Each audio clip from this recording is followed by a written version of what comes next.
Welcome to the Unshakable Co-Parent Podcast. I'm your host, Sarah Komoto, co-parenting and confidence mentor. If co-parenting feels like a battlefield, I'm here for you. In this space, we ditch cookie cutter advice for real practical strategies. We're all about transforming from an overwhelmed co-parent to an unshakable AF woman. If you're ready to finally tune into your personal power, buckle up and join me on this transformative journey. Let's get started.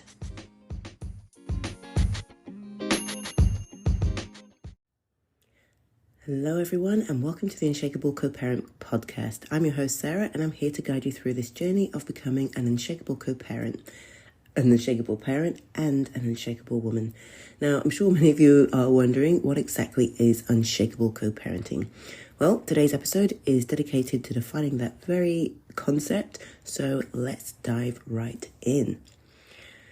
Now, let's just scale back just a tiny little bit. Let's talk about the reason why becoming unshakable AF, or as fuck, as a parent, co-parent, and woman is so important. So we all know that traditional co-parenting advice, which tends to advocate for, cooperation, mutual respect, and clear communication between both parents, which I'm sure sounds like a dream and completely so far-fetched from where you actually are right now.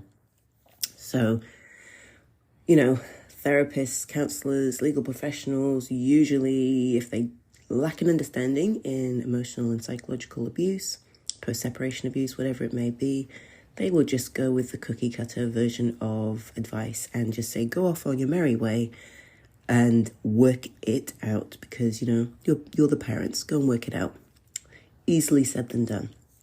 So even social media, I'm not going to drop any names, but even some people out there are talking about collaborative co-parenting, getting on the same page. Again, it really does depend on who you're co-parenting with. You've probably found that you've tried till your eyes bleed and nothing actually works, nothing changes. So that's what I mean by traditional and cookie cutter co-parenting advice, okay?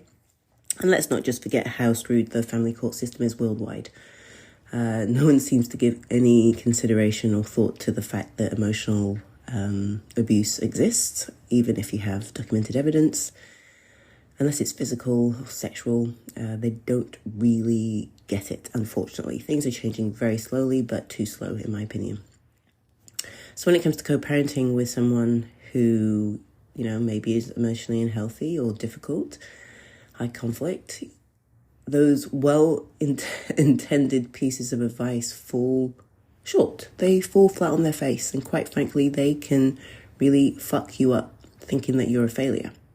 Okay? Because it just doesn't work. And you think that you are just not trying hard enough or you're not doing it in the right way. I'm using speech marks there. So the reason is, your co-parent by their very nature tends to be very manipulative, controlling, and lacking empathy. They're not child-focused, they're self-focused, okay? Which makes cooperating, getting on the same page, and trying to do traditional co-parenting in the way that you're supposed to, is going to feel like a fucking uphill battle, okay? And it's just downright impossible, and then you think you're just doomed for the next 5, 10, 15 years. That is not the case. So the question that I'm going to be addressing today is, if traditional co-parenting strategies are ineffective, then what is the alternative? So how can you be a co-parent? How can you co-parent? How can it be done effectively with somebody who is difficult? How? And how can you protect your own well-being as well as your children's? And for the next, not just for now, but for the next 1 year, 5 years, 10 years, 15 years, however long you have left to co-parent, and really it doesn't stop at 18 in my opinion. Well, you're in the right place to find this all out as we discuss why traditional co-parenting methods often fail in these situations and explore a new approach or a different approach that you might have been looking for a long time. Usually when women come to me, they have tried every which way, all the techniques, all the co-parenting courses or programs, and nothing works. And they are extremely frustrated, annoyed, and they've had their fuck their shit moment. Let's just say that. So the Unshakable Co-Parenting Framework, or the Unshakable Co-Parent Framework, is the new way, or a different way at least. So becoming unshakable is a term that I'll be using a lot in this podcast. Okay. That's the name of my Instagram handle. I was previously called Narc Proof and Thriving and shifted away from that, although fully 100% embody Narc Proof and Thriving. But Unshakable Co-Parent is the name of this podcast, and Unshakable Co-Parenting is the name of my Instagram account, and it says what it is on the tin: becoming unshakable as fuck. As a co-parent, a parent, and a woman, we've all been people pleasers, good girls, maybe still are. That's our programming, that's society. I'm not going to delve into that in this episode, but more often than not, the women that I work with and women that I speak to are good girl people pleasers, and this is part of the problem, why we ended up in these situations in the first place. Okay, so what does it mean to become unshakable? Well, I'm referring to the process of developing this rock solid resilience. You build yourself up from the inside out. You build that self-confidence. You have a clear sense of self, even when you have challenging co-parenting situations. It's basically stepping into your personal power. Now, to step into your personal power, you need to realize that you have personal power and claim it the fuck back. Okay? So in the context of co-parenting with someone high conflict, difficult, whatever it may be, we don't care about labels around here. Becoming unshakable means not letting your co-parent's actions, words, or attitudes disturb your peace of mind or disrupt your life. It means establishing firm boundaries, focusing on what you can control, and maintaining a healthy emotional distance from them at all costs. It's about being able to stand strong and ground in your values, no matter what your co-parent throws your way. I always say to my clients, no matter what darts they're throwing, the fires they're setting, the rocks they throw your way, it doesn't penetrate, okay? It doesn't penetrate. Doesn't mean they're going to stop, but it doesn't penetrate. So becoming unshakable is not about never feeling fear or doubt. Instead, it's about learning to manage these feelings effectively so that they don't knock you off course. It's about staying committed to your vision for your family and yourself, regardless of the actions and behaviors of your co-parent. And above all, becoming unshakable is about empowering yourself to create the family dynamic you want for yourself and for your children and, future relationships or your current relationship if you're in one. So it's a dynamic that's healthy, peaceful, and supportive, even in the most challenging of co-parenting situations. And, they come. Whether they come weekly, monthly, annually, they come if you share children with somebody who is difficult. So now that we've got a better understanding of what becoming unshakable means, let's dive into the Unshakable Co-Parenting Framework and how it can help you reach a state of calm and peace. So the first step in the Unshakable Co-Parenting Framework is what I like to call the conflict detox. Now, you've probably never heard of that before. That's my IP. That's what I call this phase of becoming unshakable. This is the first phase. So this is where we tackle any ongoing conflict you have with your co-parent and create a buffer. I call it a safe distance buffer.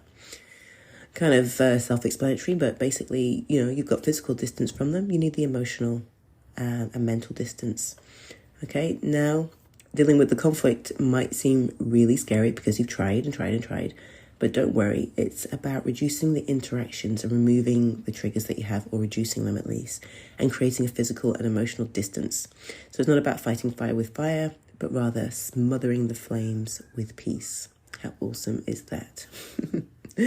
Okay, moving on. Once the fires of the conflict are out, or at least simmering, we arrive at the next phase, which is the child whisperer protocol. So as it says, this is to do with your children who get caught in the crossfire. So it's not about becoming a magical mind reader of your child's thoughts and feelings. I'm sure you already are if you're in tune with your children. But instead, it's about learning how to support your child emotionally and understanding their feelings and responding appropriately, given that they do have a parent of that nature. And providing a stable home environment. I call this the narc-proof home, all while maintaining your own mental health. So the narc-proof home is this invisible protective dome that you create, and it's an ecosystem that you create of peace. And it doesn't matter what your co-parent throws your way, this ecosystem is maintained by you. Okay, and this is all while maintaining your own mental health. And it's about building trust, creating a peaceful home, and becoming a rock for your children, their safe space. One thing it is not is more mumming, and I did mention that maybe in another podcast episode. If you've never heard that before, more mumming, loving your children more. You know, you love your children, you love them, love them, love them. Being more mum is not going to be enough, okay? That's why we need to really get to a place where we're able to support our children to regulate, give them the tools necessary to deal with having a parent of that nature. And to do that, you need to do that for yourself first and foremost, and teach them, because they learn by example. When they see that demonstrated in you, they will be able to follow by your example. You can't tell them, as we know with children, you can't say what you want them to do. They need to see it, and they will mimic what you do. Okay, lastly, but certainly not least, we have the final phase, which is the unshakable as fuck confidence. Basically, this is your clear path forward. So now you're probably thinking, well, why confidence? What does it have to do with co-parenting? Well, confidence here is not about being bold or arrogant or being like your co-parent. It's about knowing your worth and being really clear in your decisions that are aligned as fuck for where you want to be. Okay, standing firm in the face of co-parenting drama and BS, because it will come over the years. It's not going to go anywhere. Your co-parent's not going to crawl into a rock just because you set some boundaries. Okay, it's about becoming self-assured and having faith in your parenting abilities, because you fully trust in your decisions, and you're not making the right decisions just for now. You are making the right decisions that are aligned, that are going to suit you and your children now, and are going to be in yours and your children's best interests in 5 years, 10 years, 15 years. You're not going to look back and think, I wish I'd made an alternative decision. That is making aligned decisions, even if it feels scary. But remember, this isn't a one-size-fits-all strategy. It's flexible, adaptable, and most importantly, it's meant to support you on your unique journey, and I am the guide. You do the work, I guide you, lead you down this path. So each one of these phases plays a crucial role in the unshakable co-parenting approach, but it's not just about implementing these steps. It's about implementing them and integrating them into your lifestyle and making them a part of your everyday life, because we can read, research, scroll till the cows come home. If you do not take action and implement these tools and strategies into your life, then nothing actually changes.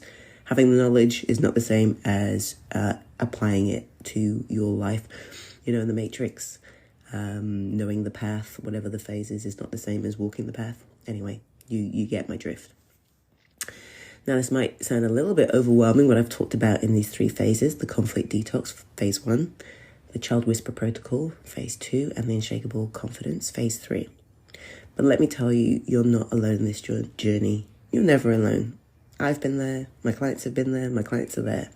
That is why we have the co-parenting reset, which is from chaos to calm. It's the 2-day bootcamp where we go through all of these phases, and you get a glimpse at what I teach my clients and how I support them in their co-parenting. So if you're interested in joining the bootcamp, go to the link in the show notes for more details, or the link in my bio at Unshakable Co-Parenting on Instagram. But remember, the journey to becoming an unshakable co-parent starts with one single step, and that step could be joining the bootcamp. So in our next episode, I'm going to be diving into the conflict detox phase in a little bit more detail, breaking down each element and sharing practical tips with you. So stay tuned, and remember, you've got this, and you can become unshakable as fuck. Until then, bye for now.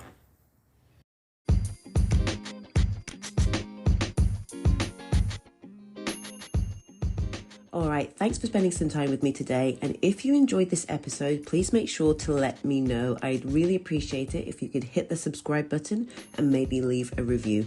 Every comment helps us reach and empower more women just like you. And if you have more questions, let's continue the conversation over on Instagram at Unshakable Co-Parenting.